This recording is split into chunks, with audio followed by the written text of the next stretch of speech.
Erica Mann is a lady who goes down in history as the brains behind the master plan of the city of Nairobi. She also helped in planning Mombasa and other cities. Now, in a profession that is known to be male-dominated, women have come in and taken up this profession in terms of urban planning and town development. With us is one urban planner. She is Juliet Rita. It's great to have you with us. Juliet, when did you decide to take up this profession?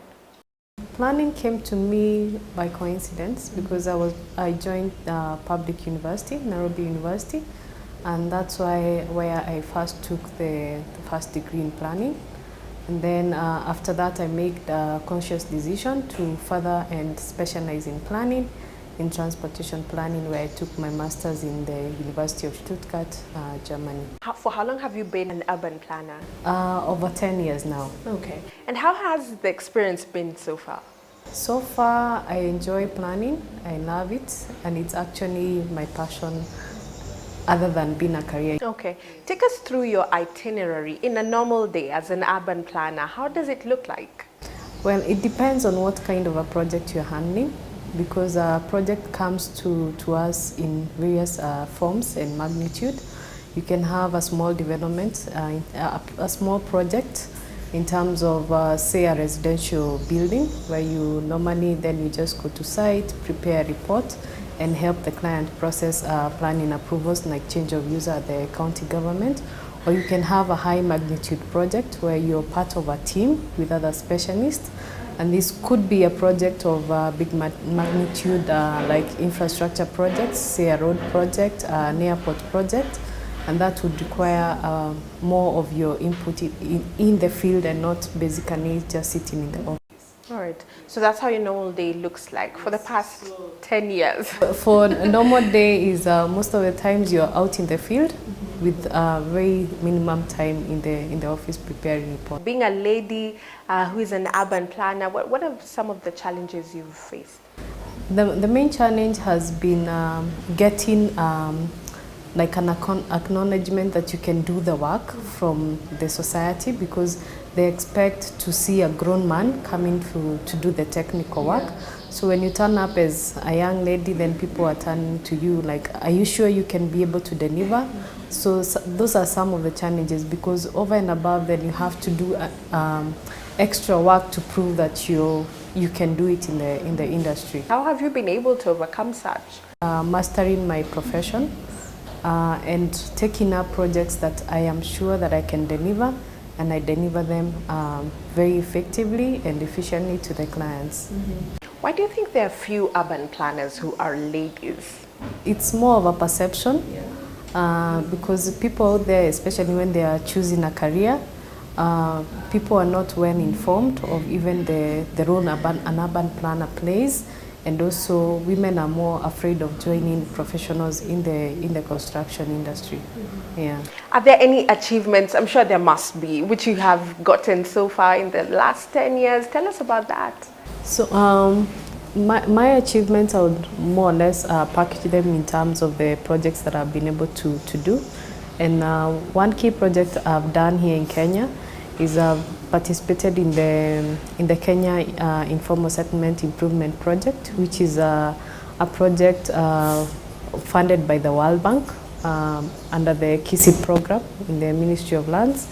And here was actually a deputy team leader, where we looked into the settlement in terms of how we can provide better infrastructure and improve their livelihoods per se.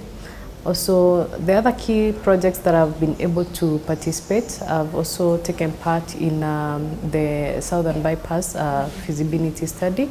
I know most of you don't know, but an urban planner also plays a big role in infrastructure projects. Yes. And that's some of the projects that I've been able to undertake so far. Okay. When we look at Nairobi and other cities, you can see that there's quite an uncontrolled growth development. How has that affected urban development? The situation here in Nairobi is that we have very minimum to no planning. Yeah. Because first of all, we're using an outdated plan. There is a draft which was prepared for the city, a new plan, but more or less over the years we've had development taking place without planning. So basically planners have failed in terms of catching up with development trends, anticipating what needs are coming up in terms of developments, and that's why we have so much of uncontrolled development. Where are we going wrong in terms of urban planning then, if people are not doing what they should be doing? Planning has been put aside, so you find the budget which is allocated to planners is not adequate for them to prepare plans for towns and urban areas, and this has consequences when you go back to even individual developments. Some of these things are interlinked and we can't run away anymore from planning. It's a high time that the government put an allocation for preparation of plans for our urban areas. When we look at the Constitution, what provisions are there in terms of urban, town and county planning, and are these being followed? If not, why? In fact, planning is one of the professions which is recognized right at the Constitution, because at the beginning of the Constitution you find in Article 10 we have the issue of sustainable development mentioned, and we cannot have sustainable development if we don't plan our cities, because where is this planning going to take place? In unplanned cities, it's not going to be unsustainable. Also, when you go to other articles, you find that the government, the national government, is empowered to coordinate planning and development right at all levels, at the national level and at the county levels. And the county governments are also empowered right from the Constitution. And that's what also is entrenched in the Act, the County and County Government Act, which also goes further to emphasize the need for planning. So we are recognized right from the Constitution and down to the other acts of Parliament. When we look at urbanization and urban centers, we will see that there are many women who come in the informal sector. You know, when you look at markets in Nairobi or any other urban center, there are many women who are there. What kind of role do they play in terms of urban dynamism? Because they come in from an informal sector, and that is also coming in terms of urbanization. How do they play a role in that? They play a very key role, and not only the women, but basically, let me just get into the informal sector as a whole, because it's a sector that we have ignored for so long. Yet the statistics are even showing us that over 80% of Kenyans are employed in the informal sector. And the informal sector, mainly you find what we call as juakani in the urban areas. These are people that have very special needs that we are not catering to them. Instead, we are pushing them away from our cities.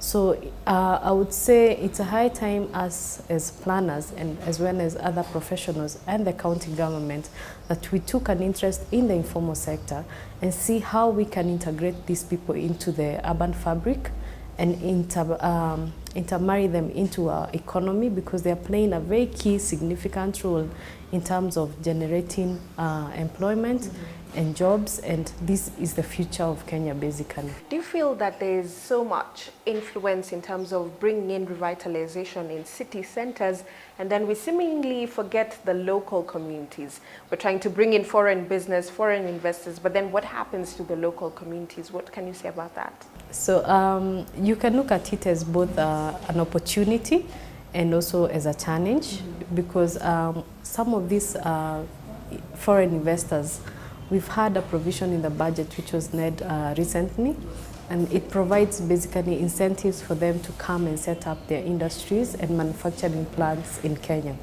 The aim of the government when they are doing this is to create employment.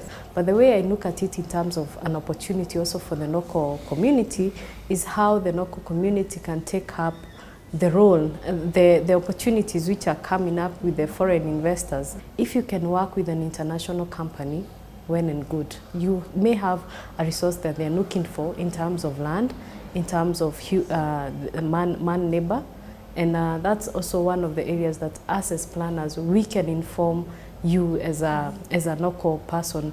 Maybe you have land that you're looking at ways of investing.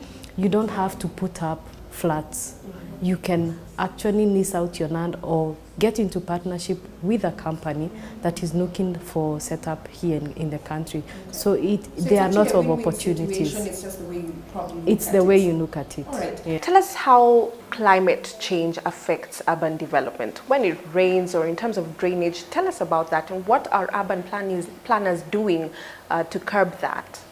As planners, we come up with the plans for the city. We guide the development.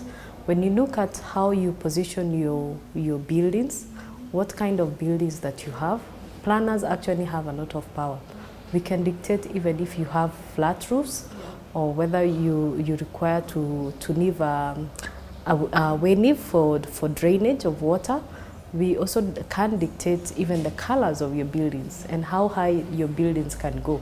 So we can have a very significant role to play in terms of climate change control and basically management of climate change. Okay, does urban governance support that in this country? It's a challenge for us planners when you're working out there, because in as much as you have these very good ideas, the urban governance as it is controlled mainly by politicians.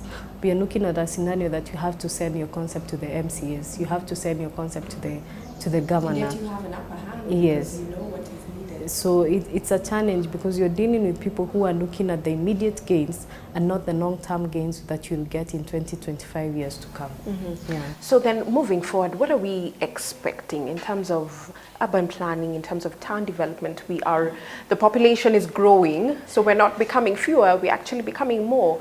What should we expect? In terms of moving forward with urban planning, we have a great opportunity. It's yet another term that we are going to have elections, new people in government. We are seeing a lot of changes in the county governments which have been empowered immensely to undertake planning. So I would call on to the county government and incoming governors to take the issue of planning very seriously. We are here to help. AAK is here. We are ready to provide planners to prepare plans for your counties, and this will form a basis for basically the way moving forward as a country in terms of achieving sustainable development and economic growth. Right, great conversation there with Juliet, an urban planner here in Nairobi. And as you've heard, the role of an urban planner is very crucial in terms of development, organization, and even management. So we definitely hope that they will be given more support even in years to come.